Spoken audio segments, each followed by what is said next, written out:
Hello everybody, it's me Ryan here, or M&R Productions 34, and welcome to my review of the First Order Transporter, set number 75103, 792 pieces, and retails for $89.99 here in the US. We'll start out by taking a look at the box. The box is the new standard $90 size, I guess. On the top right, you have the brand new Kylo Ren. Looks very, very cool, as usual. Then Star Wars on the top left. Here's your set information along with a pretty cool box art scene. Down on the bottom right, you have all the figures in the set, same with on the top, along with the information on where all the parts are created and such. Around back, we've got some holographic images of the transporter itself in action once again. And then on the bottom, we have all the features. And on mid-left, we have like the inclusionary items such as guns, springfire missiles, and such. But that is the box. Now, I'll move on to the minifigures because we all know that that is the main reason you would really get this set. So we're going to start out with Captain Phasma. The first figure we get out of the 7 figures in this set is Captain Phasma. Captain Phasma is female, although Captain Phasma has a black head in this set, which is unfortunate, but the reason for that is that LEGO didn't get the information on what Captain Phasma was until it was kind of too late, and they were too far in the design process, I guess, to make any changes. And also, I don't believe they can give away plot details. So you get a black head. The helmet mold, I believe, is the same as the Stormtrooper, but the printing on it is different, which is good. So you get the little rivets or bumps on the top. You can see them up there. But the helmet is really cool. Here, taking a look around, it's got a little cutout around the outside here. Goes all the way around to here. Stops on both sides right there. It doesn't go around the front. So that's the helmet. Looks really good. The front torso printing also looks really cool, along with the waist and leg printing.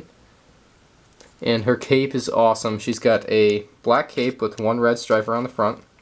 The cape is strong material, not going to break on you, doesn't bend easily, so it will hold its shape as long as you don't, like, you know, hold it under a book or something bent. So it should hold its shape for quite a while, which is nice to see out of a cape. And around back, there's some printing as well, just not anything special there, really. You can see that perfectly in the lighting.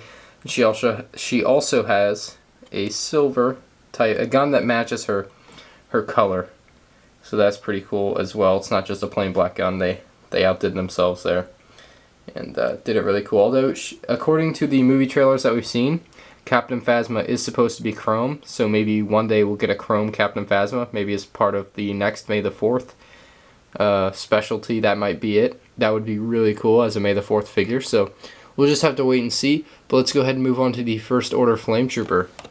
In this set, you get 2 First Order Flametroopers. Here's one, and here is the other. So that's really cool. You get 2 of them.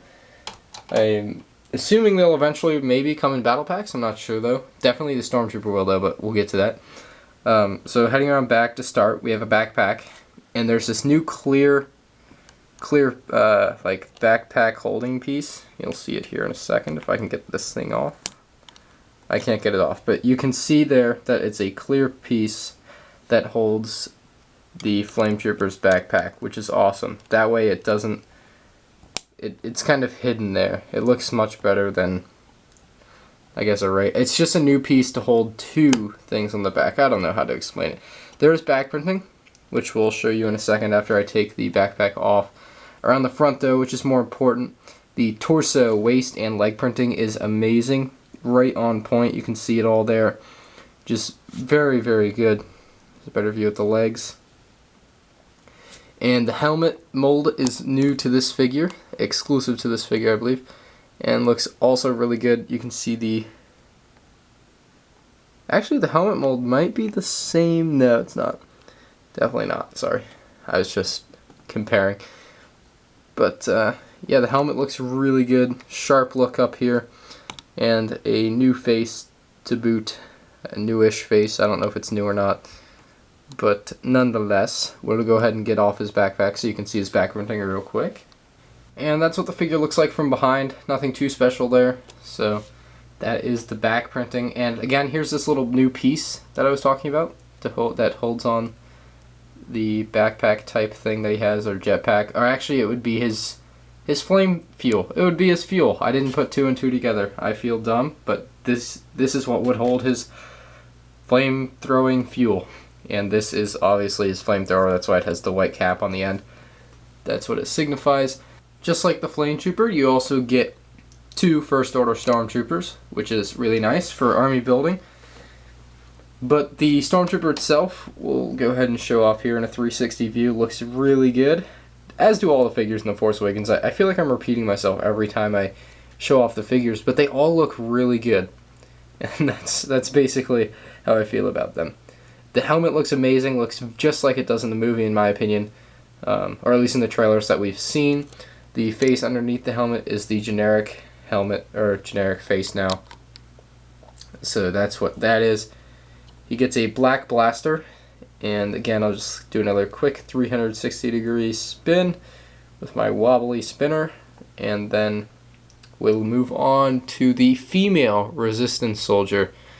And there's also a male resistance soldier that we'll get to after that. So on to the female resistance soldier. So the female resistance soldier actually kind of looks like Leia. Her hair is in a bun somewhat. You can see it's an older hairpiece, I believe. I believe this hairpiece has been around. One thing that I don't like is that there's no leg printing, no waist printing. It's just kind of torso printing. So it's very plain there. She does have a 2-sided face. You can see her other face here, which is more of a serious look as compared to the more happy, content look on the front here. Get a little 360 view real quick. Looks really good. I believe this is, yep, this is a darker, or this is not a black gun, even if it does look black. I'm pretty sure it might look black on the camera, but it is the Captain Phasma color weapon as well. Actually, it's a darker color. It's more of it's a very, very dark gray. That's what it is. So let's go ahead and move on to the male resistance soldier. Last and probably least favorite figure of the set is the male resistance soldier. So we just do a quick little 360 view. His hair kind of throws me off. I don't really like how his hair looks. You know, he's just not the best figure. Around back, again, just back torso printing, front torso printing. That's all there is on this figure. In particular, he's got the dark gray blaster, not black. Even if the camera shows it as black, I'm not sure. I can't tell for sure. But this figure just kind of throws me off. I don't really like him that much. He does have a double-sided face. He does not have a double-sided face. Ooh, I am sorry. I kind of assumed he would, because the female resistance soldier did. I wonder what went into the decision to not have this figure have a second face, because that doesn't make any sense for one of them to and the other one not to. But that's definitely something odd that I hadn't realized. But with that being said, we've shown all the figures. I think the Stormtroopers, Flametroopers, and Captain Phasma are all fantabulous figures, but the resistance soldiers need some work. Maybe you guys can customize them. There's a lot of room for improvement on these figures. And here is the First Order Transporter. This, along with the minifigures, is basically what you're paying $90 for, and the question is, are you getting your money's worth? And there's a lot of playability with this set, which is why you just might be. Along the bottom, we've got some translucent clear wheels, very low friction, so you're able to ride very easily on smooth, flat surfaces. Obviously, this is a flat surface, but not smooth, so it doesn't ride quite as well. As you can tell, it makes a lot of noise, but it still rides pretty well. It rolls well, but not as good as it would on a hardwood floor or something like that. On the bottom also is the mechanism to open this hatch. You just push on it, or you pull on it rather, and it opens up. These are meant to, it's supposed to stop here, so they look like they're holding it up. So if you see what I mean by that, and I accidentally fired one of the spring missiles, so I'll go ahead and show off that feature real quick. The spring missiles are located on the top, left, and right. You just push down on them, and they fire. Oops. They fire. Very strong, actually. They are very, very strong. Much stronger than the stud shooters or the flick fire missiles. So let's go ahead and take a closer look at some of these smaller details and features. We will start out with the engines, which I really like the design of. I think they did a great job with the engines. It's a really fun, easy build to do around back here. And basically they're just attached on there by Technic pieces here. You can see that where they would be attached along here. And they just look really good. I think they had a great design for them. And then they've got these little flaps here to like probably keep the wind flowing the way it's supposed to flow when it's moving. That would make sense. So that looks good as well. The details along the side look very nice. Continuing on. And it's symmetrical, it's the same on the other side, at least down this low. It's the same on the transporter on this side. Still looks good except for this knob. This knob is what's different. This knob pulls up the chair that's in here, and the chair is like so. So I'll go ahead and put a figure in there so you can see how it would work.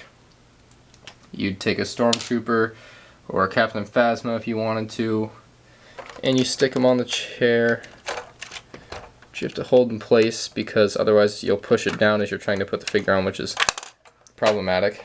And then if I put this back where it's supposed to be, maybe.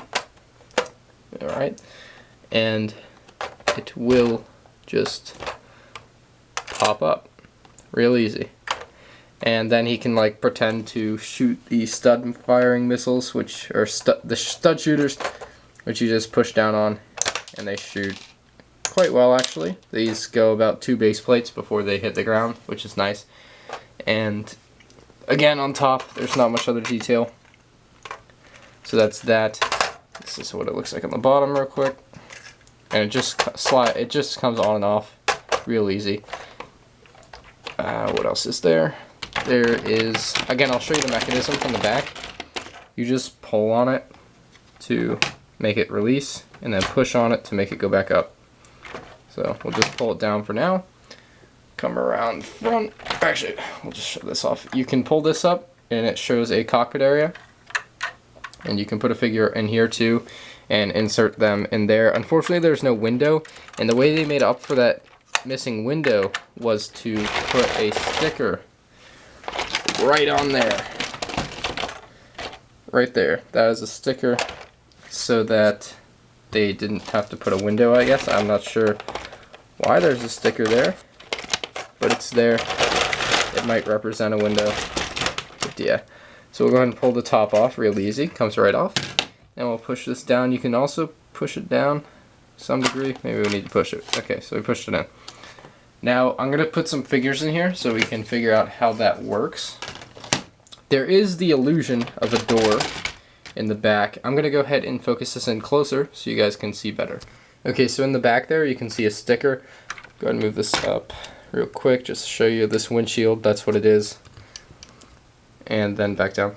So we have the illusion of a door here. It looks like it's a door that opens and you can go into this section, but you can't really. So I'm assuming that in the real First Order transporter, in the real movie, you'd be able to walk back there and access this area and access the command bridge type thing. So let's go ahead and grab some figures. The guns can fit on the walls here. They have some hooks for them on the wall. I'm sorry, my hand's getting in the way. But there's hooks on the wall for the guns. You can put them on the hooks. You see the hooks. They're the light gray things sticking out of the walls or the sides of the ship. The figures themselves, we'll go ahead and pull out this other Stormtrooper because we're going to need him. The figures themselves fit right in real easy. I think what I figured out was if you stuff them in there real good, you can fit about 10 figures in this. I don't know what the max would be, but just placing them kind of apart from each other here to give you a better idea of what you'd really want them. The Flametroopers fit in like this real easy. Looks good like that actually for the Flametroopers, because if they're this way they take up a lot of space. But we've kind of run out of space here. So we can get that in there. We can have the Stormtroopers in the back. And really it's made to only fit these 4 figures. That's basically what it fits, is the 2 Flametroopers and the 2 Stormtroopers, and then you can have Captain Phasma up in the shooting type thing that pops out of the ship. But apart from that, it can't really fit any other figures. The sliding hatch, I'm sorry about that, the sliding hatch type thing, the landing gear, not landing gear, but you know what I mean, opens up and they can walk in and out from there to that, like so. So you can have a figure walking out. Now this set is not great for like something like a stop motion, because you'll probably be moving it around a lot trying to get in there. You'd probably have to anchor it to the ground if you're going to do a stop motion with it. But it is good overall. So I'm going to go ahead and set it back up and give you my final thoughts on this set. If you're buying this set, you're definitely buying it for the figures. That's where the real value is. You get 2 great First Order Stormtroopers, 2 great First Order Flametroopers, and Captain Phasma. You also get a couple mediocre Resistance soldiers. That's where your real value is in this set.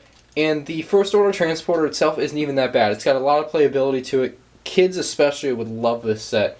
You can do a lot with this. Customization is easy because it's kind of got a flat surface on top, so you can just add things to it if you really want to.